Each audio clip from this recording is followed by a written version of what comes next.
Alright, thank you, and welcome back to The Assembly Line. I'm Philip Basnight, and you're watching your bi-weekly source for the most up-to-date and urgent news.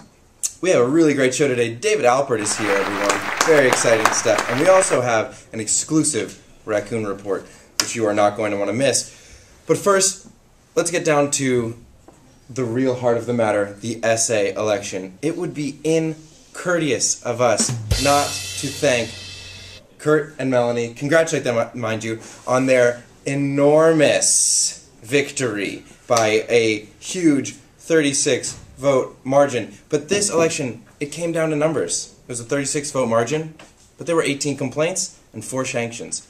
Of those 4 sanctions, 3 of them were upheld, and in the end, we only came out with 2 inches of brown, soft, curly hair. But we are very excited that some of our SA candidates have already gotten back to work. Dallin McNerney reported on the Senate floor this shocking news. The food survey came back with negative reviews, right? Unbelievable, absolutely. In other news, freshmen, you're going to have to get meal plans. Moving right along, in other campus news, the Daily Grind now has co-ed bathrooms. So congratulations, men. Now we can pee on the seats in both of those rooms. And as promised, we now have an exclusive Raccoon report. Thank you, Philip. I'm here at the scene of the crime. As you guys got the email from Ginger Ambler, there is a rabid raccoon going around campus. Now, I thought it would be helpful to go over the symptoms that one will have being infected with the rabies vaccine.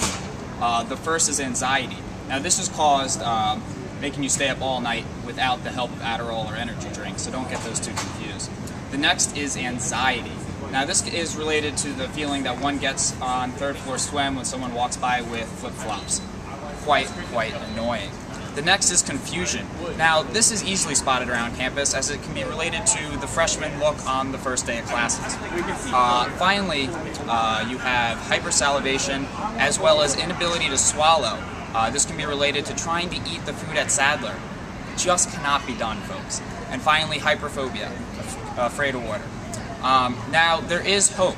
If you or someone you know has been affected by rabies and you'd like to help end this virus, please donate to the Michael Scott Dundon Miffler Scranton Pro-Am Meredith Palmer Fund Run Race for the Cure event. I'm Dr. Brett Prestia for the Assembly. Thank you. Thank you so much, Brett. Everybody stay safe out there. And now we're going to go over some recent SA Minute initiatives. We have I Am W&M Week coming up, so everybody get ready to do exactly what you were doing. I think that counts. And Recycling Awareness Week, which came and went. In other news, the STI testing bill passed again, so it's safe to sleep in the units again. And the Feed the Children Act has just passed, to which Orphan Annie exclaimed, "Huzzah!" All right. Now we have the exciting opportunity. We have David Alpert on the show, so give it up, everybody. David Alpert.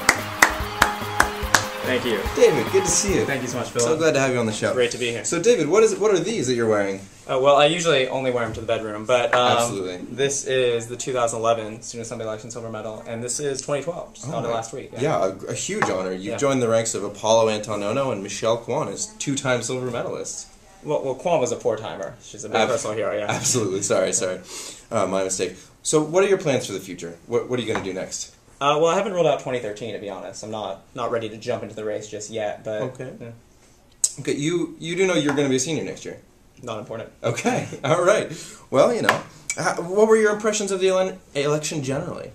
Well, it didn't go so hot for me personally, but among the 6 teams, I thought it was interesting. It was a whole lot of friendships. Just up in the air. I mean, working with 6 compared to working with 2, how was that? It just made it like a lot more that you were just focusing on yourself and what you could do rather than on another ticket, perhaps, because there wasn't really any way to game plan for what was going to happen. Absolutely. Yeah. Well, I mean, I think it's going to be a good year. Do you have any essay stuff that you're going to try and get involved in? Any initiatives that you still want to see happen?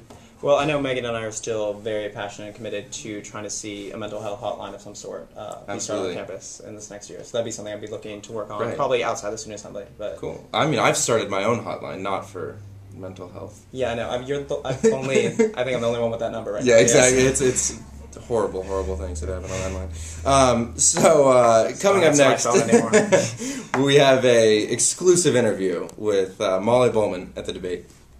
So I'm here with Molly Bowman, the current SA Vice President. Oh, okay. Thank you so much.